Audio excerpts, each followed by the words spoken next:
Hello बच्चों, let's read the given question. The question says for a particle executing simple harmonic motion, which of the following statement is not correct? Option A, the total energy of the particle always remains the same. Option B, the restoring force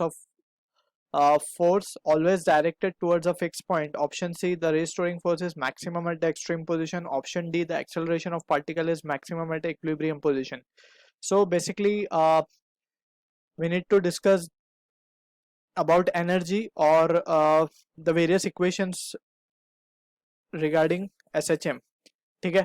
So थोड़ा सा generalise करके we can easily understand the SHM equations. So यहाँ पे we know कि जब भी particle is disturbed from the mean position या equilibrium position, that is x equals to 0 हम लेते हैं equilibrium position पे. So जब भी उसको हम displace करेंगे, let's say towards right हमने उसे displace किया, so it will always tend to come back to the mean position. अगर हम let's say उसको rightward displace करते तो वो again towards mean position आने की कोशिश करता. So this is how we can say the oscillatory motion is basically. ठीक है. Oscillatory motion basically के अंदर ही SHM आता है. दैट इज अगर हम बात करें ऑसिलेटरी मोशन की, तो it is an to and fro motion. ठीक. अब ऑसिलेटरी मोशन को जो फोर्स का इक्वेशन रिप्रेजेंट करता है, that is oscillatory equation is represented by this equation, जहाँ पे एन की वैल्यू क्या होती है, ऑड नंबर होती है, 1 3 5 7 कुछ भी हो सकती है. ठीक है. अब यहाँ से for the case of SHM की जब हम बात करते हैं, सो SHM is the simplest case of oscillatory motion. So for SHM हम क्या लिखते हैं कि जब n की वैल्यू 1 ले लेते हैं हम, so that will be the expression that is minus kx. So any particle, if it is satisfying this equation, we can say it is an SHM. अब यहाँ पे also we need to understand, अब ये तो हो गई हमारी mean position. Extreme position की अगर हम बात करें, सो एक्सट्रीम पोजीशन पे जो पार्टिकल का डिस्प्लेसमेंट होता है वो मैक्सिमम होता है, और उसे हम एम्पलीट्यूड कहते हैं. दैट इज हम यहाँ पे ले लेते हैं प्लस है एंड यहाँ पे ले लेते हैं माइनस है. ठीक है ना.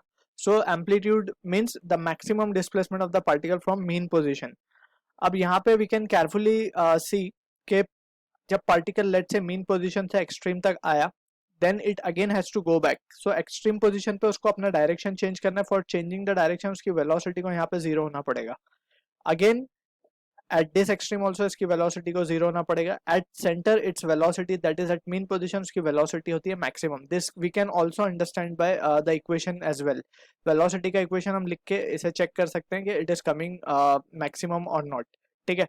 सो this is about the general discussion. अब बात कर लेते हैं various equations that is involved in SHM. so फटाफट उसे लिस्ट कर देते हैं यहाँ पे, and we need to keep this results in mind. so सबसे पहले बात कर लेते हैं एक्सेलरेशन की. एक्सेलरेशन जो होता है, it is minus omega square x. ठीक है. So this is the expression we need to remember about the particle performing SHM acceleration. यहाँ पे भी हम देख सकते हैं a is coming out to be proportional to x which is following the SHM equation. ठीक है ना. अब यहाँ से also we can say अब बात करते हैं थोड़ा सा एनर्जी के रिगार्डिंग. एनर्जी के लिए वी कैन से जो काइनेटिक एनर्जी की बात अगर हम करें, so kinetic energy is what, half mv square. और अगर वेलोसिटी का इक्वेशन लिखे for an particle performing SHM, it is given by the formula v equals to omega under root a square minus x square. ठीक है. सो यहाँ से जैसे we were discussing, तो यहाँ से हम चेक भी कर सकते हैं कि अगर हम x की वैल्यू a डाल दें, so the whole term will be zero, velocity zero आ जाएगी, जो कि हमने एक्सट्रीम पे ऑलरेडी उसे जीरो डाल दिया. So that's how we can conceptually भी उसे हम समझ सकते हैं. Through formula also we can understand this. So kinetic energy का फॉर्मूला क्या लिखते हैं हम usually, half m v square. So v का स्क्वायर जब हम करेंगे, so the result we will be getting is half M omega square A square minus x square. So this is what the kinetic energy expression we are getting. और अगर हम बात करें potential energy की, so it comes out to be half k x square. अब k basically m omega square ही होता है. ठीक है. And this is x square. So this is the kinetic and potential energy. So using this discussion we will try to answer each point. अब इसमें से कौन सा स्टेटमेंट करेक्ट नहीं है, that we need to answer. So first statement बोल रहा है the total energy of the particle always remains the same. So that we need to check. अगर total energy first we will calculate. So total energy क्या होगा, sum of kinetic plus potential. तो ये आता है हाफ एम ओमेगा स्क्वायर ए square. यहाँ पे अगर हम केयरफुली देखेंगे तो कोई भी टर्म इसमें वेरिएबल नहीं है, all terms are constant. Particular SHM का एम्पलीट्यूड भी कांस्टेंट है, omega is also constant, mass तो पार्टिकल का कांस्टेंट है ही, ठीक है। बेसिकली बोलने का मतलब ये, it is not depending upon any variable such as x, that is displacement. यानी कि हर जगह पार्टिकल की velocity, sorry, total energy will be the same. Although we can say कि कहीं पे पॉइंट पे काइनेटिक ज्यादा होगी तो वहां पोटेंशियल कम होगी, और कहीं पोटेंशियल ज्यादा होगी तो काइनेटिक कम होगी। Means every each and every point will be having the same amount of energy, that is total energy. So हम इसे कह सकते हैं कि it is a constant, so यानी कि हर जगह सेम रहेगा। सो हमारा ये पॉइंट ए तो करेक्ट है, but we are interested in finding के इनकरेक्ट स्टेटमेंट कौन सा है। अब सेकंड स्टेटमेंट को चेक कर लेते हैं।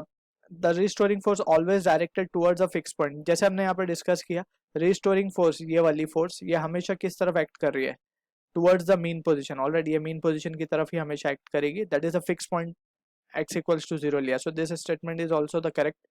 सी और स्टेटमेंट बोला था restoring force is maximum at the extreme position, तो रिस्टोरिंग फोर्स मैक्सिमम होगी एक्सट्रीम पोजीशन पे। ये कैसे पता चलेगा, this will be given by this expression. यहाँ पे हम देख सकते हैं, अगर x को हम 0 कर दें तो रिस्टोरिंग फोर्स 0 हो जाएगी, और x को अगर हम a कर दें तो it will be the maximum, that is k a, ठीक है। So it is the correct statement again. अब फाइनली डी स्टेटमेंट को चेक करते हैं। The acceleration of the particle is maximum at the equilibrium position.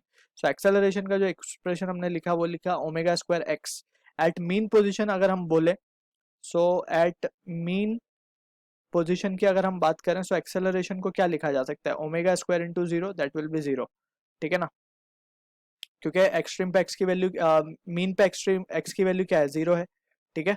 So this is how we can say कि this statement is the incorrect statement, जो कि हमारा answer होगा to this question. I hope you understood the solution. All the best.